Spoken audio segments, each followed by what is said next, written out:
Good afternoon, everyone. Welcome back to our next series of Nutrition with Dr. Varsha. Sorry, there has been a slight delay, again, some connectivity issues. Hello, Doctor. Good afternoon. Hello, good afternoon. Yes, Good afternoon. Good afternoon. So, our last week's session, as everybody knows, we were not able to continue due to some connectivity issues.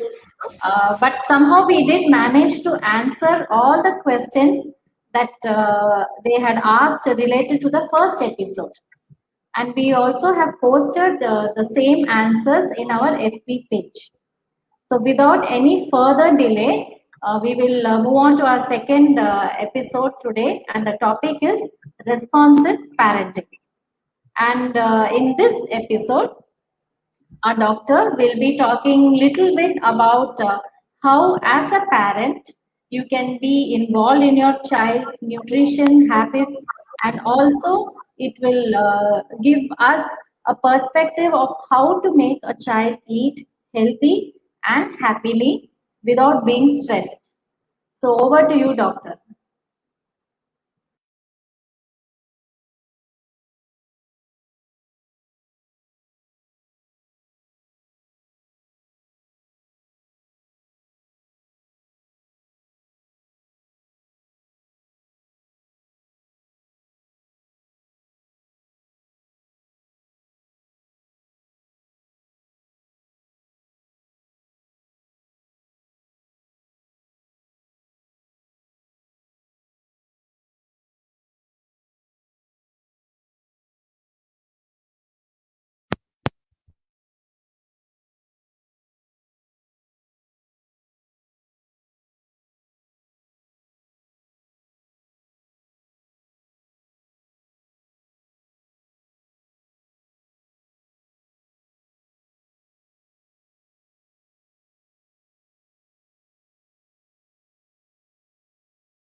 hello. Can I have the next slide, please? Hello,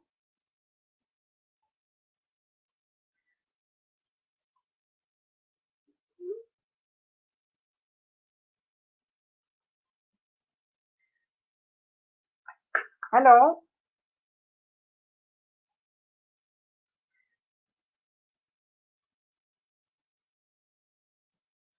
Yeah. See, can I have the next slide, please? In this slide, you can see a picture of a fat father, a fat mother, a fat child, including the cat, which is very, very fat.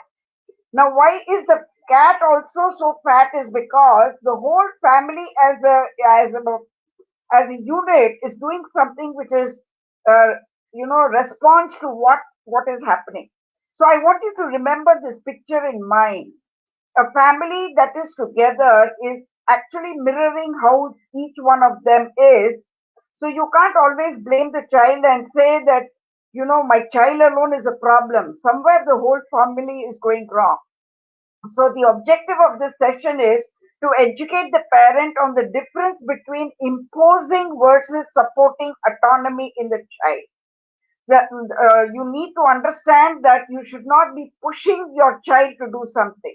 So there is an interactive behavior between the caregiver, whether it is the father or the mother or the grandparent, that is called the caregiver, and the children. So you need to be very sensitive to the child's cues. What is the child trying to tell you? And you then prompt them as to which direction they should be going, and it has to be appropriate interactive behavior between the caregiver and the children. So there are three different actions that are part of the responsive parenting. Next one, please. Yeah. Next one, yeah. So, how do you apply this parental responsibility? Parental responsibility is for everything, okay, not just, but we are now going to apply it to feeding. So you have to be sensitive to the child's cue. Can you see that, the mother and child, there is a spoon between the mother and the child. So you are going to be sensitive of what the child is trying to convey to you. Very many times I have seen, it begins right from the time you're breastfeeding.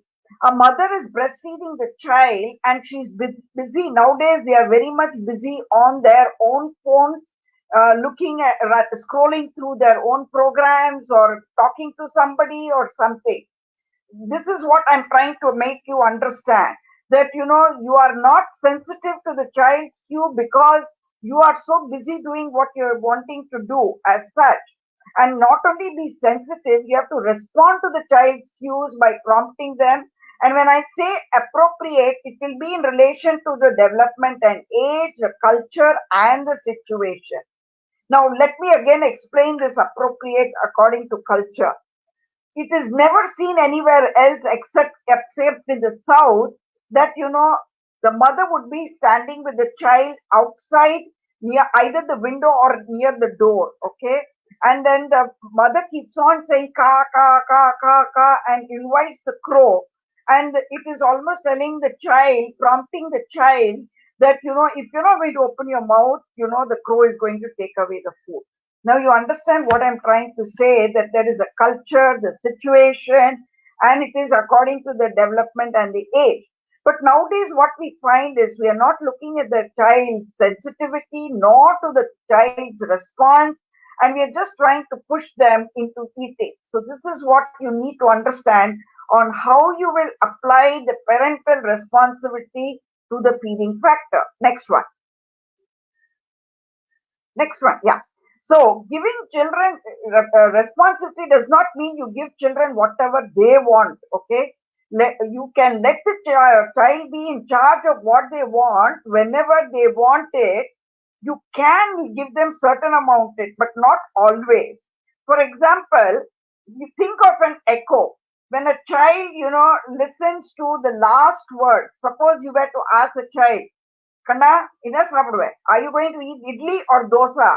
The child responds to the last word and just echoes back the word dosa. It is not that they have understood or they have done thinking or they have done any analysis. Okay. So you have to be very, very careful that you don't always let the child take a decision.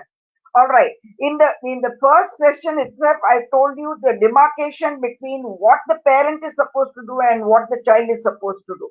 So you have to take this forward as far as responsive feeding behavior is concerned. So now let's run through this slide. Just press on the slide. Yeah. The mother offers a bite of food. So what the child is supposed to do? The child is supposed to respond by opening the mouth and accepting the food. Now the mother offers another bite. Okay. You're not waiting till the child opens and tells you, Ma, give me another bite. You are just offering another bite. And then what the child will do, it looks away with the mouth shut. So now you see the response, how it has happened. The first instant, the mother offered a bite, the child opened the mouth, accepted it. Then without even looking at the sensitivity, you are offering another bite and the child is not ready to take it. So he shuts the mouth and looks away. But what have you done when you have not understood the sensitivity and the response of the child? The cue is not taken. Then you will come to your own conclusion. You will then say, oh, maybe the child is trying to tell me that she wants to feed herself. Now, is this what the child wanted to say? Not necessary. Okay. So then you look at the next part. Press on the next one, please. Yeah. Then what? Instead of just coming to a conclusion, if mother waits, and smiles and then fingers the food, and then the child might then, child picks up the food and eats it. So now can you understand there is a time lag between the response of the child and the response of the mother? Mother is following the cue and is watching what the child is going to do. And this is how you promote a healthy eating and a growth pattern. So there has to be an interaction between the mother and the child. Now, what is non-responsive feeding? That is where we talk about excessive parental control. You're forcefully saying, eat, eat, eat, eat, eat all the time. And such a child who is underweight remains underweight only. Okay? Or is overweight will remain overweight because whatever you're trying to do is by force. The child is not actually being a participant and responsive to your feeding. Now, one way of excessive parental control is being forceful. The second one is restrictive. You threaten the child and you keep saying that, oh, no dessert for you, because you are going overweight and you will remain overweight if I give you. See, again, you are controlling the child on what they should be doing. You're forcing them or you're restricting them. This is called non-responsive feeding. You are neither supposed to force the child nor are you supposed to restrict the child as such. So now let's look at the non-responsive feeding behavior. The same situation. Mother offers a bite of food, the child opens and accepts. Mother offers another bite, child looks away. Then she says, oh, immediately the mother is worrying about the fact that, oh, I'm late. She has to finish eating fast. So you're not looking at what the child is wanting to do. You are immediately concluding that, you are running late to office, you're running late to some other errand or a job you want to do. And, you want to push the situation of making the child to finish eating fast. This is what hinders healthy eating pattern. Now you know what you're doing. The other thing would be is that you would then look at the mother. I mean, the mother then tries to give an incentive to the child by saying that, oh, this child doesn't like this food, okay? So let me give something that the child likes. And so she gives the ice cream. So the child will be very happy. Now the child learns that, oh, if I will keep my mouth shut and look away, mommy will offer me something different. Okay? And so the child is very happy. It has learned from you that I can shut my mouth and look away, and then mother will give me an alternate which I like. And then so the child eats eats the ice cream, and then because it is full with the ice cream, it refuses to eat the dinner.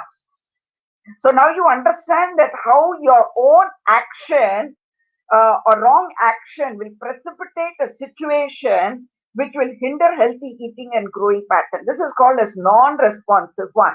So consequences of excessive control, whether it is forceful or restrictive.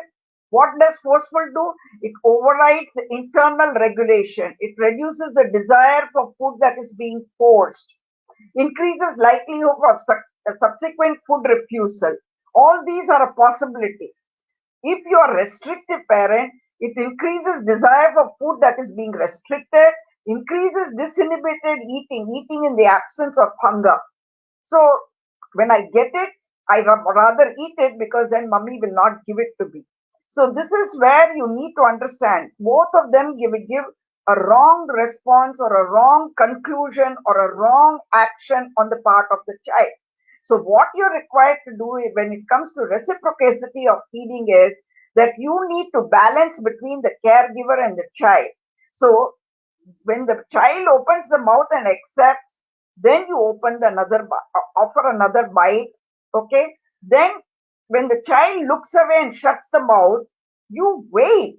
You don't jump to conclusions. You just wait and say, okay, what is my child trying to tell me next? That little bit of a patience is required on the part of the mother. Unfortunately, if the mother is preoccupied, she just pushes food in the mouth, doesn't accept, then the conclusion invariably is either the child doesn't like it, or the child is not hungry, or child doesn't want to eat it, or the parent then decides to offer something else which was not required to be given at that point of time. So please remember, when I talk about reciprocity of feeding, it is a balance between the caregiver and the child. Next one. Yeah. Why parents use non-responsive feeding? Actually, it is because of the predetermined idea about the child by the parent.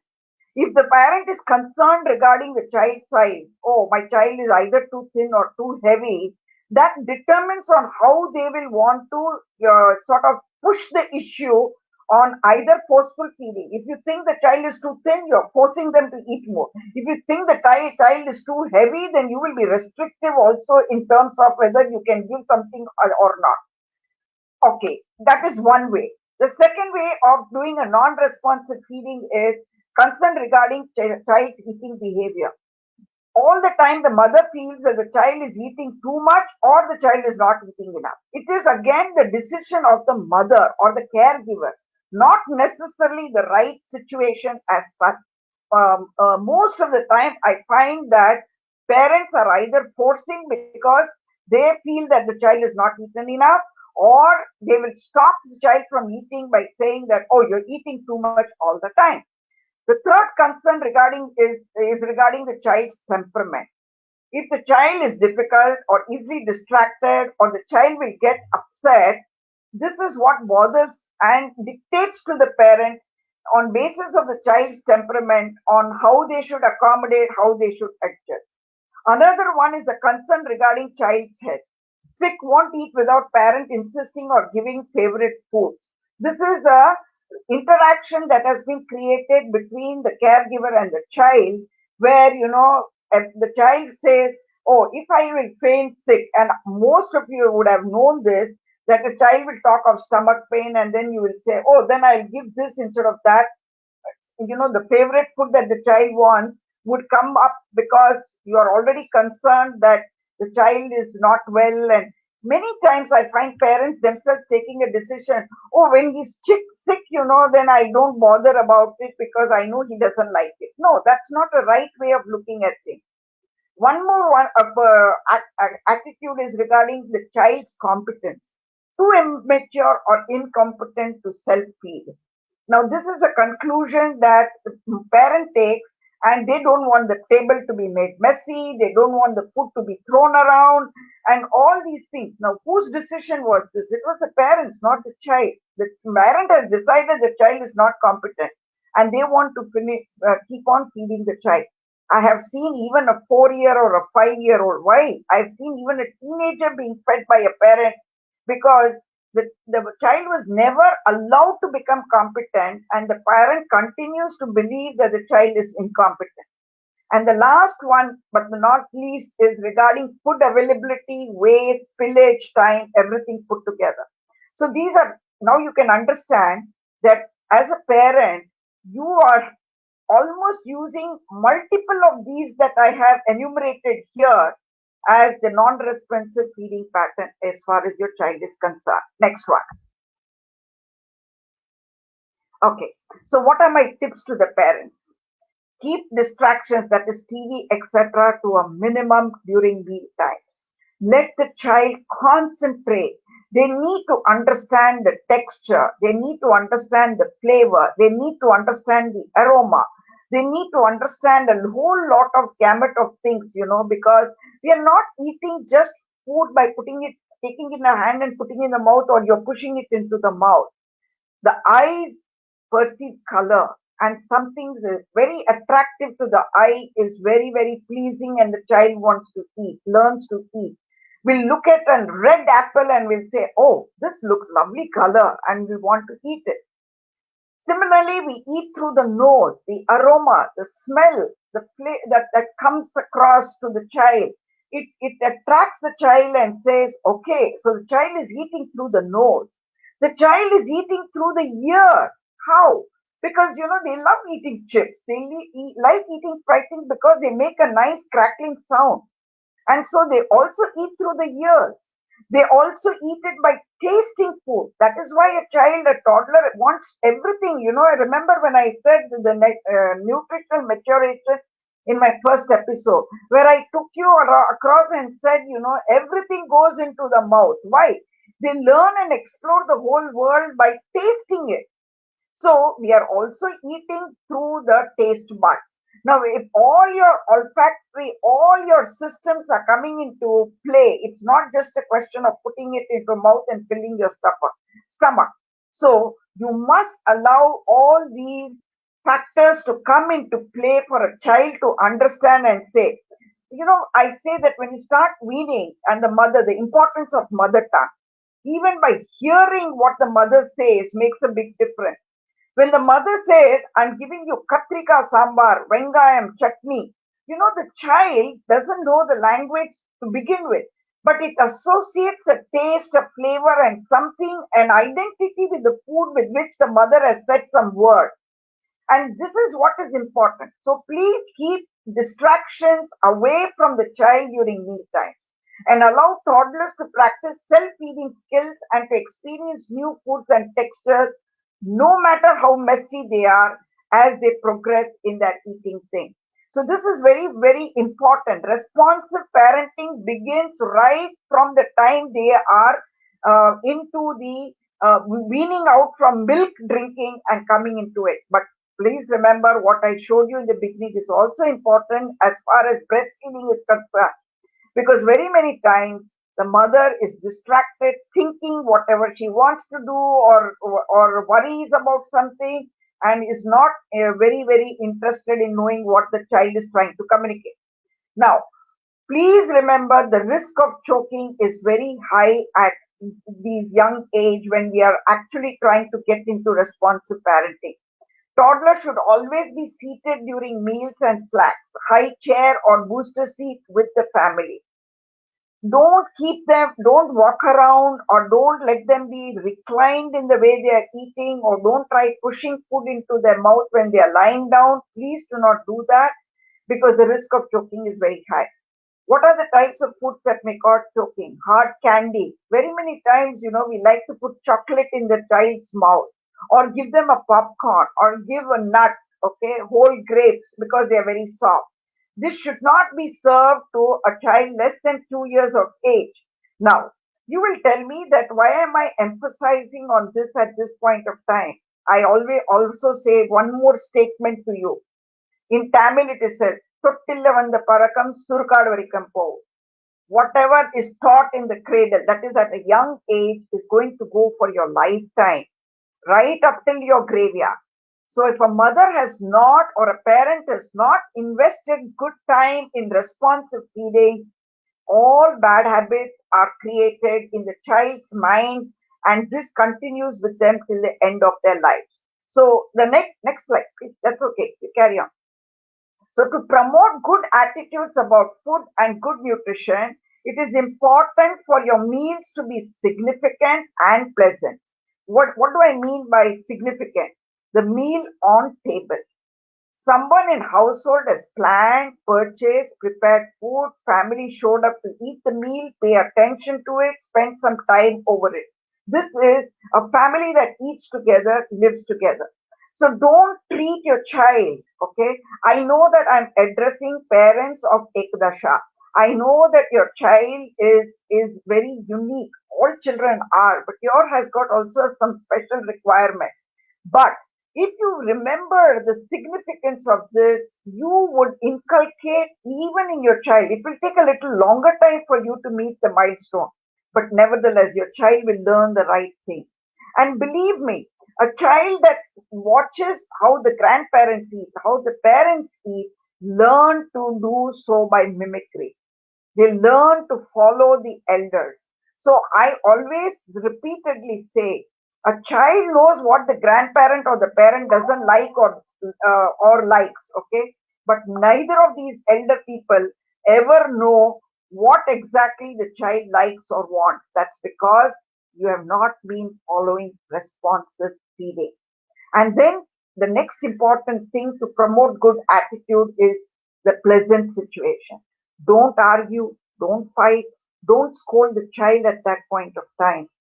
Very many times we find that, it also happens to be the time when the father sits at the table and is busy telling what happened at the office, and the mother is busy trying to complain and say what sort of things the teacher had told about your child, and so the mother wants to pass it on to the father at that point itself, and then this results in arguments, unpleasantment. The child may be scolded at then and there itself to say, why did you do this, or why didn't you do this, and things like that. No, not only should your food time be significant, they also should be pleasant. So consider timing, seating arrangement, eating mechanics, and don't enforce food consumption. You make it a point of telling the child, see, I've given the same food to the grandfather, grandmother, father, older sibling, younger sibling, whatever it is, and you're trying to tell that, see, all of us are eating in this way. You also need to learn to eat the same way. This is how you promote good attitude about food and good nutrition. And if you have to make it significant and pleasant. Now, there is something called plan a taste test challenge. You can always tell your child you are the official food tasting judge of what I cook. You need to just make them feel very important. Ask them, has mommy done a good job? That way they feel very important. And that makes them try out something new, okay? If on Otherwise, when you give them something new, they are not willing to try out. But when you make them an official food tasting judge, you can be very sure that they like to take the challenge, okay? Use a blindfold, a sip of water between each sample to cleanse the palate. And that way, the child will say, oh, I like this, mom, this is better. Oh, this has got, let the child tell what they feel about it. And that way, you're learning from your child what is the child's love for some food or why they dislike something. They might tell you that I don't like this texture. They will tell you that, I have seen children who don't like eating tomatoes. You know why? Because the skin, when it is thoroughly cooked, you will find the skin is separated out from the pulp part of it, and they don't like chewing that. It gets caught into their throat.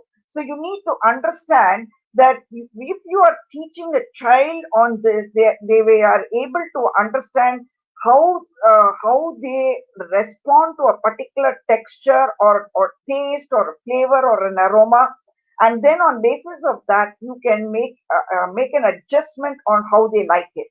You can also prepare the vegetable in two different ways and then tell them which is the way you like better, and then accommodate it on the way they like it.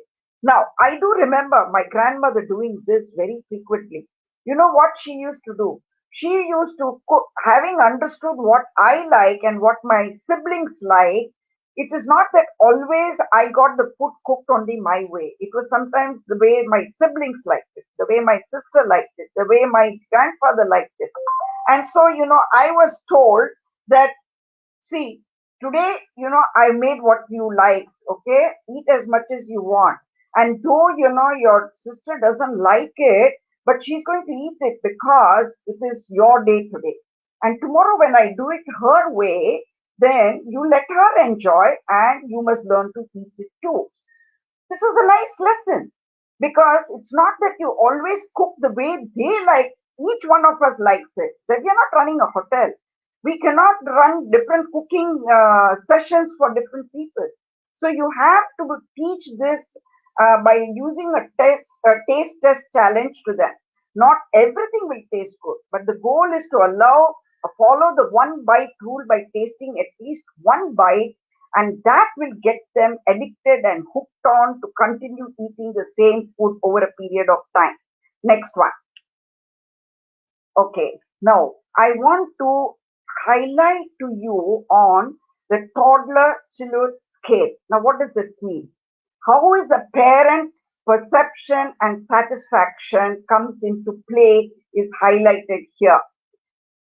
You see the silhouettes. You have a very thin, tall child versus a short, stocky, fat at say from 1 to 7. Can you see the difference in you? Now you have to tell yourself which picture looks like your child.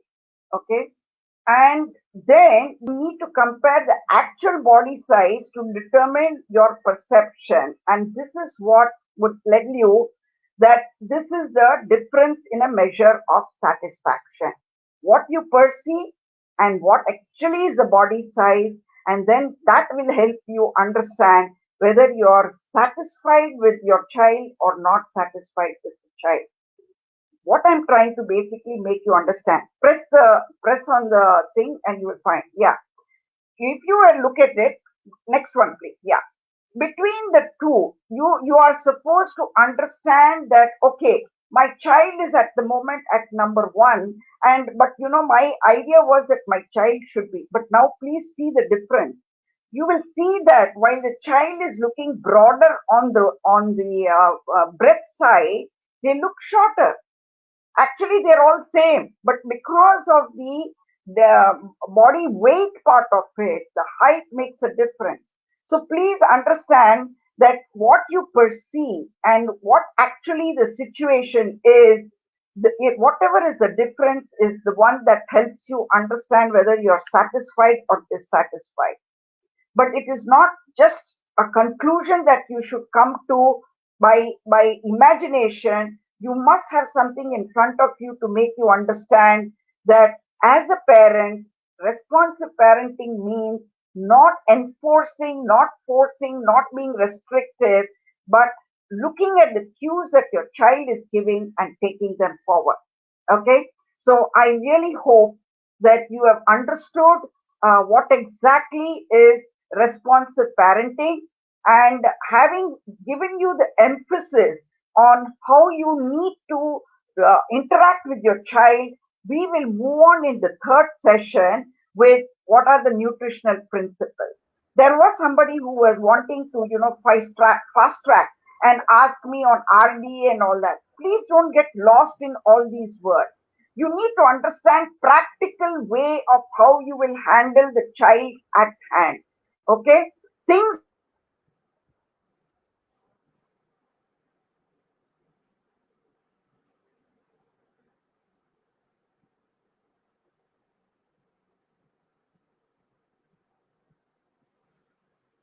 Thank you so much, doctor, for such a superb life. information. In Okay, fact, there is every both a episode is science getting. and, Yes, doctor, continue, continue. yeah, every comparison, each time the child, each child, you have to be an individual parent who will interact between your child and yourself and create a nice bond, a pleasant bond, and there will be nice memories, and they will understand. If you are going to feed child on whatever they want, they will never learn to eat what is required, or what the family eats. So family pot feeding is very, very important. Okay. Don't try to give a child whatever, like if you have introduced biscuits, you have introduced wafers, you have introduced all these junk foods first. Don't blame the child. Yourself, okay? And be a responsible parent who is very responsive to your child and feed them according to that. Thank you very much. Thank you so much, doctor. Thank you. Superb information. Actually, as I was telling just now, every episode compared to the previous, and now so much Yes, to Bharti, take over. unlearn and so much to learn. Actually, so much we need to unlearn first. Then only we can take in all these inputs, that such lovely inputs that you have been telling us. Just to summarize a little bit, I really like how what you have told. We need to be very sensitive to the child's cues and not letting the child to be in charge of what they want to eat and when they want to eat, avoiding excessive control, which forcing too much, restricting too much, which is something very common we parents tend to do. All these are hindrances for the healthy eating and growth of our children. And of course, those lovely tips that you have given to enable a balance between the parents and the child when it comes to nutritious eating and healthy life of the child. Wonderful, wonderful information. And thank you so much, doctor. So once again, I would like to inform all the viewers and parents that any queries regarding this episode, please be free to post all that questions in this FB live page itself, and we will surely get back to you with the doctor's answers. So finally, two down and two more to go. Our next session is about nutrition principles, which is on February 12th, Friday, next Friday, same time, 3 o'clock. So all of you, thank you very much for coming, watching, waiting patiently for our live session to start. Thank you very much. So until our next episode, take care, eat healthy, stay happy and be safe. Thank you so much. Bye bye. Thank you, doctor. Thank you very much.